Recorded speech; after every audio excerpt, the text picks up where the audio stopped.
नमस्कार दोस्तों, मैं कृष्णमूर्ति आप सभी का स्वागत करता हूं यूट्यूब चैनल में। दोस्तों, आज मैं आपको बताने वाला हूं, आपको म्यूचुअल फंड इंडस्ट्री में जॉब चाहिए तो क्या सर्टिफिकेट आपको करना पड़ेगा एनआईएसएम का, जो आपको हेल्प कर सकता है।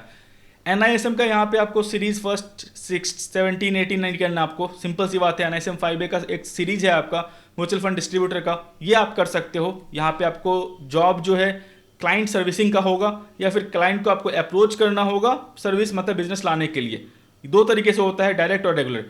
डायरेक्ट वाले में क्या होगा, आपको जाना पड़ेगा ब्रांचेस। मान लो कि आप आईसीआईसीआई म्यूचुअल फंड के एम्प्लॉय हो और आपको जो है आईसीआईसीआई म्यूचुअल फंड जो है सेल करवाना है अपने रीजन में। तो मान लो उस रीजन में आपका बैंक्स भी है, सिक्योरिटीज कंपनी भी है, एनबीएफसी कंपनी भी है जो म्यूचुअल फंड सेल करती है।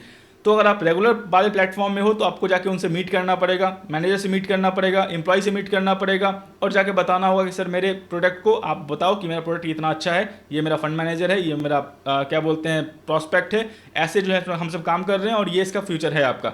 तो वैसे करके बताओगे तो वो आरएम और आपका जो एम्प्लॉय है वो सुनेगा और वो अपने रिकमेंड करेगा। अपने प्रोडक्ट को एक्सप्लोर करो, बताओ अपने डिस्ट्रीब्यूटर्स को जहाँ से आपको सेल होने वाला है।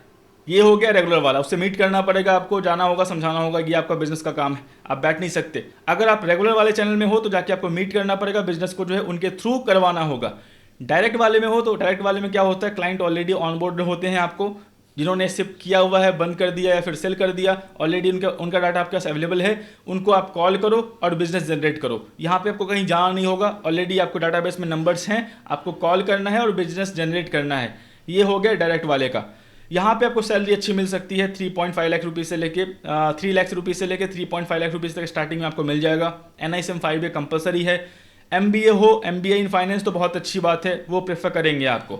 अगर एमबीए आपने कर रखा है, खासकर फाइनेंस में है आपका, और क्या बोलते हैं सेल्स में हो तो अच्छा है, वो आपको प्रेफर करेंगे आपका, वो चीज़ ध्यान रखना। इसके साथ अगर आप एनआईएसएम 10A और 10B कर लेते हो, इन्वेस्टमेंट एडवाइजर लेवल 1, लेवल 2, तो बहुत ही अच्छी बात है, क्योंकि आपके पास क्लाइंट प्रोफाइलिंग करने का या फिर मान लो क्लाइंट के रिस्क प्रोफाइल के हिसाब से प्रोडक्ट आपको जो है बताने का जो है आपको आइडिया रहेगा। तो म्यूचुअल फंड्स जो हाउस जो है वो सारे प्रोडक्ट्स लॉन्च करती है, चाहे वो कंजर्वेटिव हो, मॉडरेट कंजर्वेटिव हो, एक्स्ट्रा कंजर्वेटिव हो या फिर आपका हाईली आपका जो है एग्रेसिव प्रोडक्ट्स हो, सारे प्रोडक्ट्स वो जो है लॉन्च करती है। तो चाहे वो एसेट बेस्ड हो, गोल्ड में हो, सिल्वर में हो, जो भी हो वो आपको लॉन्च करती है। तो आपके पास इन्वेस्टमेंट एडवाइजर का नॉलेज है, ये कंपल्सन नहीं है 10A 10B, ये कंपल्सन होगा तो आपको जो जॉब मिलने वाली है, कंपल्सन नहीं है। अगर आपके पास ये सर्टिफिकेट्स हैं तो आप जो है एड ऑन वैल्यू क्रिएट कर सकते हो और आप जो है जॉब में अपर एज में रहोगे। एनआईएसएम 10A और 10B का सर्टिफिकेट है आपके पास तो ठीक है। मैं इस फील्ड में हूँ, मुझे पता है कैसे हायरिंग होती है, कैसे जो है चीज़ें होती है, मुझे पता है। सिंपल जाओगे, आप बैठोगे, आपको सैलरी मैंने बताया आपको स्टार्टिंग में 3 लाख से लेकर 3.5 लाख रुपये तक मिल जाएगा। आपको कुछ नहीं करना है, चीज़ें जो आपने पढ़ रखी है उसका नॉलेज रखना है, किस टाइप के कस्टमर को कौन सा प्रोडक्ट जो है दिया जाए, समझ गए। ये आपको पता होना चाहिए। रिस्क प्रोफाइलिंग कैसे करते हैं वो पता होना चाहिए, थोड़ा बहुत फाइनेंशियल प्लानिंग कैसे करते हैं वो पता होना चाहिए। ये आपको पता है, जॉब आपका हो जाएगा। सिंपल सी जॉब कैसे ढूंढना है मैंने बता दिया आपको। जो कंपनी म्यूचुअल फंड की है वहाँ पे जाओ, नीचे एम्प्लॉय आएंगे, उनसे रेफरेंस मांगना। 3 या 4 एम्प्लॉय ना बोलेंगे, 5वां एम्प्लॉय बोलेगा हाँ वैकेंसी है। एचआर का ईमेल आईडी दे देंगे, रिज्यूम फॉरवर्ड करो, उसके हिसाब से इंटरव्यू फिक्स करो।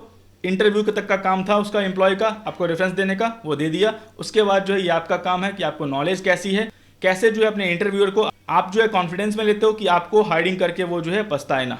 सिंपल सी बात है, नॉलेज होगा तो दिक्कत नहीं होने वाली। आप आसानी से जो है आप जॉब इंटरव्यू क्लियर कर लोगे, चाहे हिंदी में दो या इंग्लिश में दो, उनको बिजनेस से मतलब है, उनको मतलब नहीं है आप हिंदी जानते हो उतना अच्छा या इंग्लिश जानते हो उतना अच्छा, वो सिखा देंगे आपको, ठीक है। NISM 5A 10A 10B compulsion है। 5A में कोई निगेटिव मार्किंग नहीं है आपको, आसान एग्जाम है। मैं फिर से बोलता हूँ, कोशिश करना, आप क्वेश्चन बैंक बना के मत जाना, फायदा नहीं होने वाला, इंटरव्यू में फंस जाओगे आप। इसके बुक्स अवेलेबल हैं, बाई कर लो, या फिर पीडीएफ अवेलेबल है, जैसे ही आप एग्जाम इनरोल करोगे डाउनलोड हो जाएगा, आप प्रिंट कर लो। बुक्स ऑनलाइन नहीं मिल रहा तो, और उसको पढ़ना स्टार्ट कर दो। आप समझो पहले क्या उसमें लिखा गया, कैसे जानना है, 2-3 महीने टाइम दो, आप उसके बाद क्वेश्चन बैंक बना सकते हो। आपको नॉलेज थोड़ा बहुत हो गया तो इंटरव्यू पास हो जाएगा आपका, ठीक है। बता दिया मैंने। मैं आशा करता हूँ वीडियो जो आपको अच्छा लगा, वीडियो अच्छा लगा तो लाइक करें, सब्सक्राइब करें, शेयर करें। तब तक के लिए दोस्तों धन्यवाद।